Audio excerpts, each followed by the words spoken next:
ꯑꯩꯈꯣꯏꯒꯤ ꯍꯨꯏ ꯂꯩꯇꯦꯗꯅ ꯑꯗꯨꯅ ꯑꯩꯈꯣꯏꯒꯤꯗꯤ ꯀꯔꯤ ꯊꯥꯅꯦꯕ beware of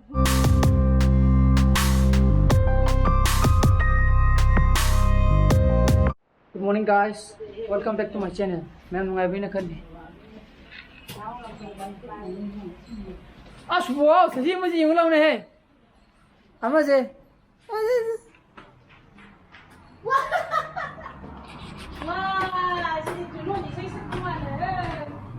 वाह. Dari pula pemale. 이 프랑스 킨데 마 돌아갔다 봐도 이네 마는 이행이지. Officers law. 나보다 거기 아니나. 망시 막 부간 항대부터. 하이너리제 성밖에나 혹시 가기 나우 나우버도 엄마 거부터 그랑데 거기나 할 거라. 까키바. 그랑은 뭐 걔는 또 와이다. 아이가 애차는 바가도 걔는 레후바. 뽕 밑다버거 야니 미치 어두는 깎고는 많이 되나 가오더라고 어두는 어제 짠 저걸로 가면서 폰 통화가 폰 따라가 되는 라피오는 따리 폰 통해 나고 다 통들이 두 나고 다 내려 두고 저제디 보통이 인도 보통이 인도 거 너는 나고 다 작아더라 बुझिया तो आता चाव भी दिए और तो ब्रेक के यूरम को ले गए तो मत जो चाव है बुझिया तो थम हो ब्रेक ये मत चाव का सिके का कम ना बा ना मया बंगन लेते तो अदु दी केनो तो जो याव कोने कोई की नेल कथा तो जो याव कोने बा अदु मधु याव नेल कथा लेते बा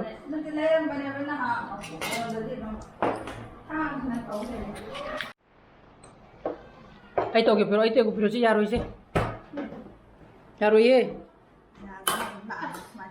anh muốn đâu phải chú bạn lấy em là hay bị mồ hôi nè con đi về làm tên nó tàu chỉ có tàu hơn là bạn muốn tàu hơn là hay tới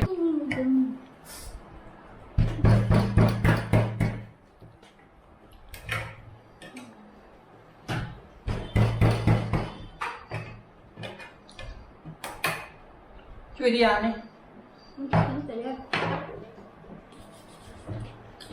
nó buồn tôi cũng khao ấy mà cái lúc thuốc nó ấy cổ vào gì cái nó không biết à thế ra đang người bay bắn tàu thế ra ăn nó thành gì nên là nó gì nó cái là nó quá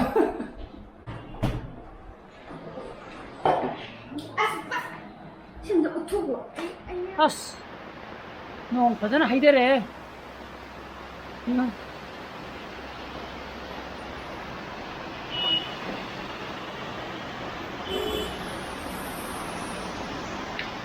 masih sungai lepana uragadi yamna mungai ni ko siji na hore mung hale ga mo hang doro ka tara khang de ngarang aina ha to tamangam dre go aje ki ko turi joro ba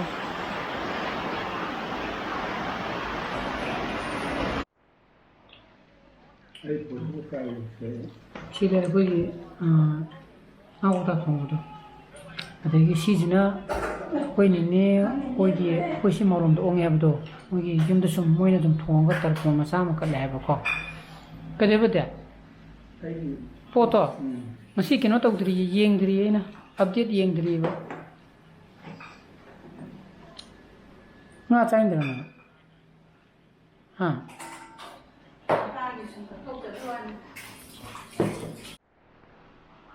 그럼 모르고 못 짜게 해봐 우무록새 양만 감비다 비죠 비죠 야 찍게라 예 비죠 뭐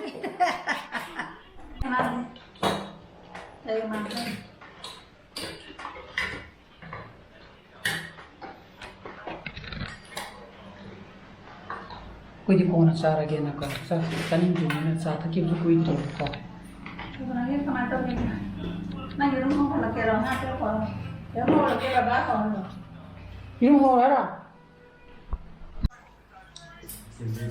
ям 하라 말이다 그지야 신나는 거 이런도 다르죠 이런도 할까 가오번에 허지기 소컬들이 동원 비싱가 매라봐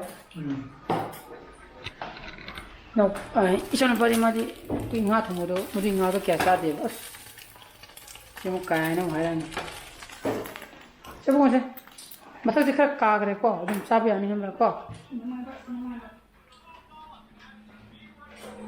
자 Kami bisa benda. 자 Kami bisa benda. Karen.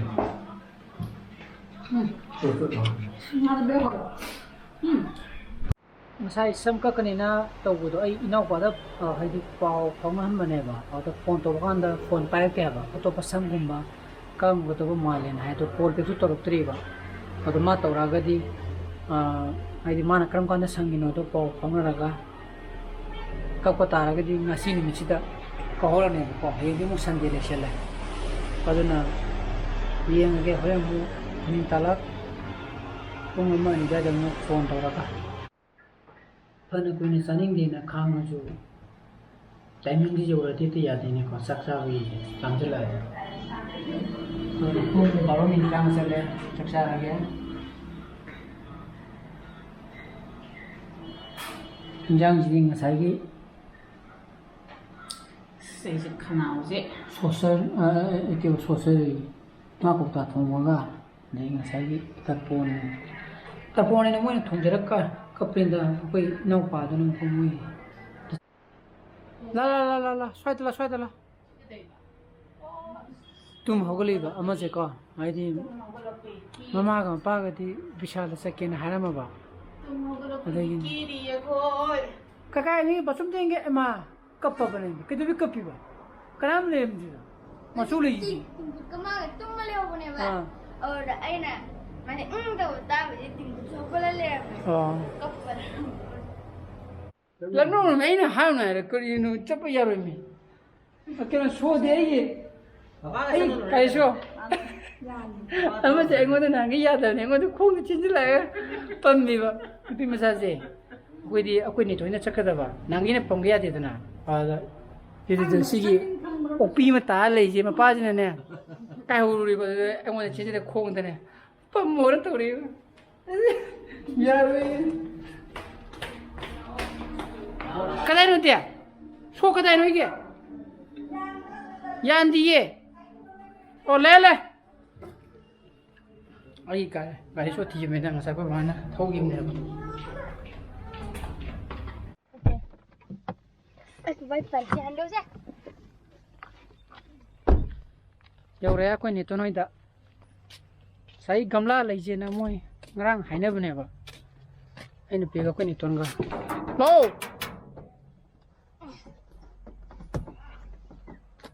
통 되지 로 Emang hatan ya ha 아이네 마네. 필랑간 꼭도 샤이. sanang sida beware of dog na thawi ha do beware of dog ha da di mo gi jumda hui le re khra section lo haine ba bu tar ba sidingo akoi di hui le te da na adu da koi di kai thane ba beware of human beings kanga ba mi yam le mi khra section lo kanga ba kange ko mama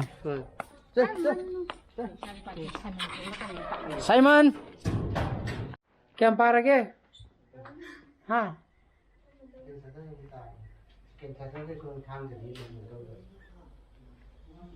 Ani đây đang tạm đâu.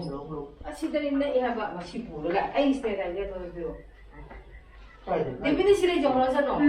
खाना चलो जरा 한 또 시켜요. Okay ओ ये वो दे ले हमको अबाएगा अबाएग ले हम को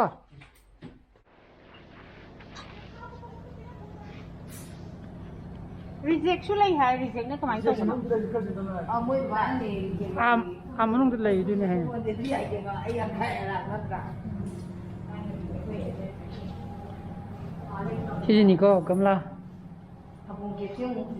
हाँ 이게 नहीं मैं ले गया ब्रा 시뭐 이제 누가이네 시베 기심거지. 아니 시베. 10 कलेक्ट नहीं ने दुना 아니 이거 이거 누가이네. 시기지는 리젝 ने बस हना काइबो यावरि जे और सिजन लुपा 30 पिया बा काइ देगे लुपा 15 ꯑꯗꯣ ꯑꯩꯈꯣꯏꯗꯤ ꯈꯔ ꯈꯔ ꯔꯤꯖꯦꯛ ꯆꯠꯄꯁꯦ ꯑꯣꯏꯅ ꯈꯜꯂꯦ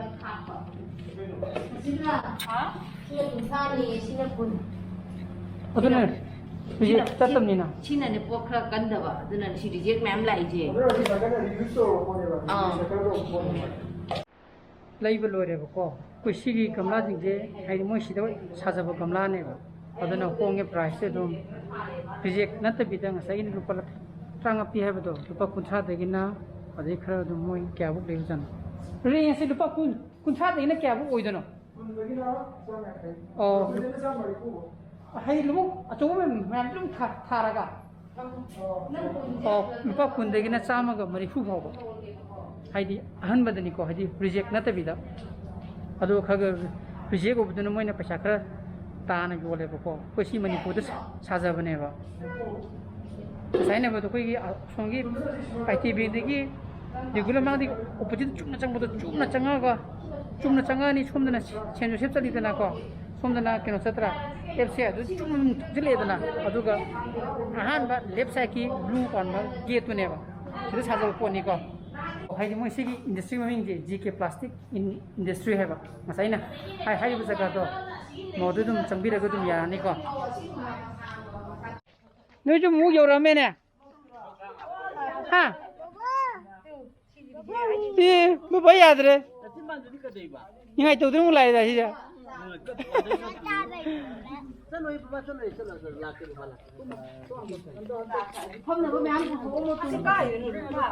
네, 그냥 구이라게 나와.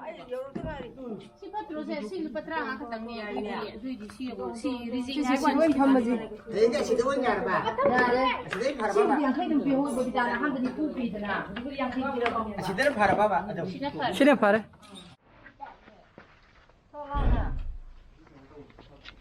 ला चा पाइने रजी कदाइ त्यहीमा पाएके 아닌 거 바로 넣은 걸로 मुदी चा थोइद्रा लाउदना किनी याउद्रे हमता किनी लेतबो जाला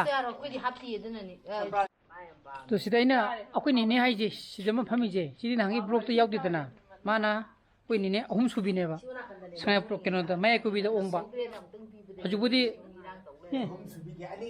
저 주미 아니 수비바 아니 수비 고개 좀 레가리니고 까오기고 어도 어디도 빠소이 되나더라 홍기다 하이디 사족검도 레이디고 지가 낭이디 야우디드나 하이디 꺄 락tam니나고 어도긴 그 바이 마치면 뻔히 니빠네요 누피 머리 누파 머리 어도 कोई निने अतोमिना जेना जिकी कोई निने जेना अनि सुबी मामा चला गया कोई इतो चला गया न्यानी चला गया कोई तो हजुर लादु ओरंगनी दा युमदा यौरे कोई पुन्ना संगागा हुमद्रामगा यंत्र से तौरी जे ने तुने फनाम लौगी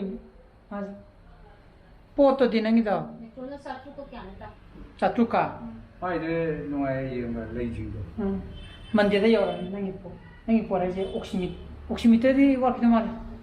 그리나 oximeter 들어. oximeter 여러니 cover. 때리 코나 여러니. cover doctor cover이 나 cover 여러니 만데다.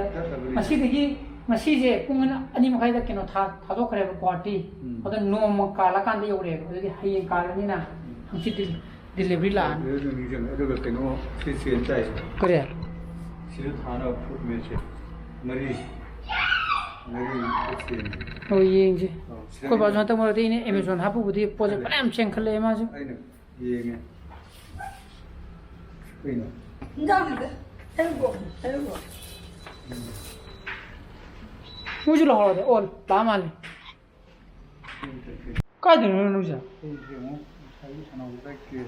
Case मुछ तुइबा नंग सुबग्रु लैयेना सुबा नंग तिसागदि फजे कोललेस कोय हा लेबदो लोइग्रबा आइना लमसेकरे लमसेकरे कुत लोइनो के लमसेकरे आदा दम थिबियाने कायो थंबे आद्रे मखुंद चंग नाथोय हो थिबे अदि का कंगदना लोइरमनी एंगोंदा म लೈ लेरमे कसी चोंगने तो कोइदि रिजेक्ट कंबता याउदेबा से रिजेक्ट हाइ सिगुम जिनिदा साना मपान पान साना काई तौरिजे 까이변 때다 세자 그럼 왔다.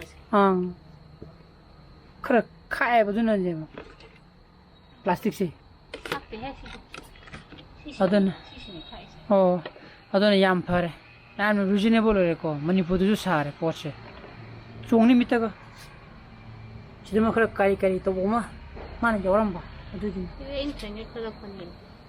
밑에 종리 밑에 어두나 ngasi blog di matang itu senjara 이 blog pami betul di like to biromo share to bio ono bio so began subscribe to biromo ko ngi chana phase le bio hengi blog to tenasi so please be safe and be healthy bye bye good night choo bye bye bye bye Bye bye. Good night.